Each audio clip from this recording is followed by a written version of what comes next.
साथियों नमस्कार। लंबे समय के पश्चात 1 नवंबर 2017 से लंबित बैंक कर्मियों का वेतन पुनरीक्षण बाबत एक एमओयू दिनांक 22/7/2020 को आईबीए एवं यूएफबीयू के मध्य संपन्न हो गया है। इसके पश्चात बैंक कर्मियों में इस बात को लेकर उत्सुकता है कि उनके वेतन में वास्तविक वृद्धि कितनी होगी। ये स्वाभाविक भी है। यूट्यूब पर कई तरह की गणनाएं एवं चार्ट इस बाबत देखने को मिल रहे हैं। साथियों, इस संबंध में एक गणना मेरे द्वारा भी तैयार की गई है। मेरे द्वारा जो गणना तैयार की गई है वो बेसिक वेतन डीए और स्पेशल अलाउंस डीए के संबंध में तैयार की गई है, क्योंकि जो सैलरी इंक्रीज होनी है उसका मैक्सिमम इंक्रीज इन्हीं कंपोनेंट्स में होना है। इन गणना के आधार के लिए जो मेरे द्वारा बेस रखा गया है उसको मैं क्लियर कर देना चाहता हूँ। साथियों, आईबोक की साइट पर मैंने 23/7/2020 को आईबोक द्वारा जारी परिपत्र 55/2020 को देखा है, जो 22/7/2020 को संपन्न एमओयू के संबंध में है। इसमें यह उल्लेखित है कि न्यू पे scales would be worked out by merging DA up to 6352 points of price index with an additional loading of 2.5%। पिछले समझौते में ये लोडिंग फैक्टर 2.5% के बजाय 2% था। साथियों, 6352 पॉइंट्स का अर्थ 478 स्लैब से है। पिछले समझौते में 4440 पॉइंट का डीए मर्ज हुआ था। अब जो डीए मर्ज होने जा रहा है वो 6352 पॉइंट्स का है, और 6352 पॉइंट्स में से पिछले जो पॉइंट मर्ज हुए थे अर्थात 4440 पॉइंट को घटाने पर 1912 पॉइंट्स आते हैं। 4 पॉइंट्स का एक स्लैब होता है। इस हिसाब से ये 478 स्लैब होते हैं। ये जो 478 स्लैब है वो 31 अक्टूबर 17 को बैंक कर्मियों को मिल रहे थे।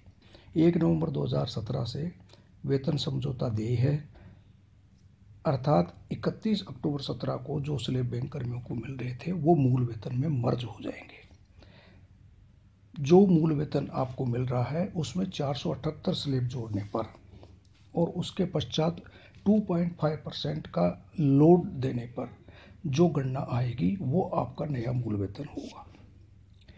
इसी प्रकार डीए के संबंध में नए समझौते में तय किया गया है कि जो डीए होगा वो पर स्लैब 0.07% का रहेगा, जो पिछले वेतन समझौते में 0.1% का था। 478 स्लैब मर्ज होने के पश्चात 1 मई 2020 की स्थिति के अनुसार कुल 761 स्लैब थे, और 478 स्लैब को घटा देने के पश्चात जो रिमेनिंग 283 स्लैब आते हैं उसको जो डीए का नया फैक्टर 0.07% रखा गया है उसकी दर से ये 19.81% आता है। मेरे द्वारा डीए की जो गणना की गई है इसी आधार पर की गई है। तीसरा जो कंपोनेंट स्पेशल अलाउंस डीए का है, साथियों, पिछले वेतन समझौते में इसे प्रारंभ किया गया था। स्पेशल अलाउंस डीए पर डीए तो मिलता है, लेकिन कोई भी सुपर एन्यूएशन बेनिफिट के लिए ये काउंट नहीं होता है।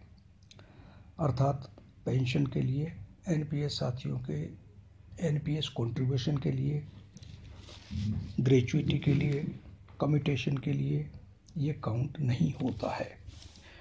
पिछले वेतन समझौते में स्केल 3 तक के लिए मूल वेतन का 7.75%, स्केल 4 और 5 के लिए बेसिक पे का 10%, स्केल 6 एंड अबोव के लिए बेसिक पे का 11% स्पेशल अलाउंस प्रारंभ किया गया था।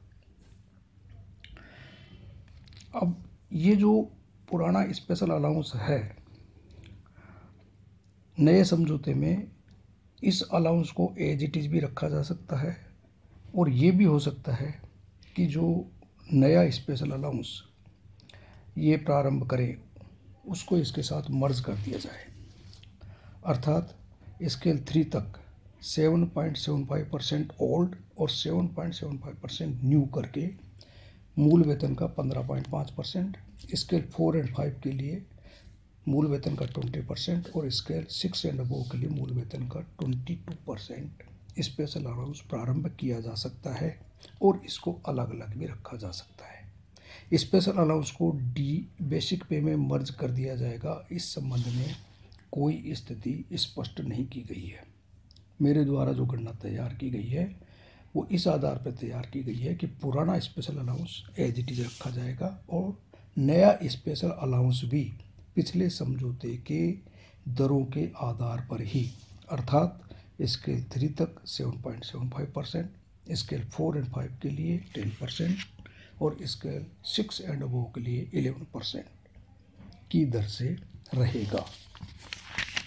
साथियों, इस आधार पर ये गणना एक्सेल शीट में तैयार की गई है। आप अपनी अपनी बेसिक पे के हिसाब से इसको चेक कर सकते हैं और संभावित वृद्धि को देख सकते हैं, लेकिन ये मैं स्पष्ट कर देना चाहता हूँ कि ये वृद्धि एग्जैक्ट नहीं है, संभावित है, पिछले समझौते की तर्ज पर अनुमानित है और फाइनल सेटलमेंट के आधार पर इसमें कुछ अंतर हो सकता है। ये भी मैं स्पष्ट कर देना चाहता हूँ कि यह गणना केवल मूल वेतन डीए व स्पेशल अलाउंस डीए के आधार पर ही है। सैलरी के other components FPP, QP, PQP, HRA, CCA और अदर अलाउंस में भी आनुपातिक वृद्धि होगी, उसकी गणना मैंने इसमें शामिल नहीं की है।